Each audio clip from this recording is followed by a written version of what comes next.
नमस्कार पिलामाने आज आम सुरभि 2025 जूनियर विभागर सृजनात्मक लिखनीर समृद्ध ओडिशा गठन रे मोर भूमिका लेखाटी नहीं आसी। तेबे देख पिलामाने, मु ओडिया, ओडिशा मोर मातृभूमि।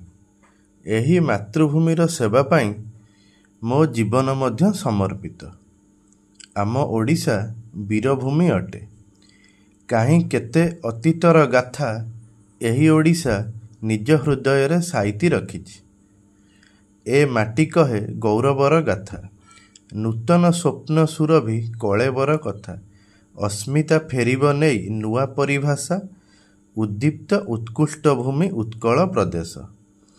आम उत्कल जननीर दुख हेउछि दारिद्र्य, अपराध, निशायुक्त समाज तथा दुर्नीति।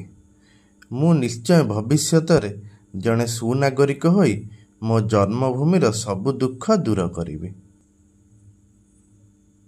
पुनश्च मो ओडिशार गौरव और अस्मिता आकाशर इंद्रधनु परी ए पृथ्वी रे खेलीजिव।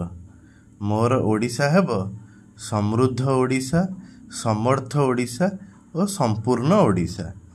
समस्त क्षेत्र ज्ञान विज्ञान, शिल्प और कारुकार्य, वैषयिक प्रजुक्ति विद्या आदि समस्त क्षेत्र रे मो जन्मभूमि समृद्ध हेब। भविष्यत रे समृद्ध ओडिशा गठन मोर स्वप्न निश्चय साकार हेब। मो ओडिशा सत्य, शांति, दया और क्षमा भावना रे परिपूर्ण हेब। आस समस्ते मिलिमिशि मो स्वप्नर ओडिशा गठन करिबा। वंदे उत्कल जननी।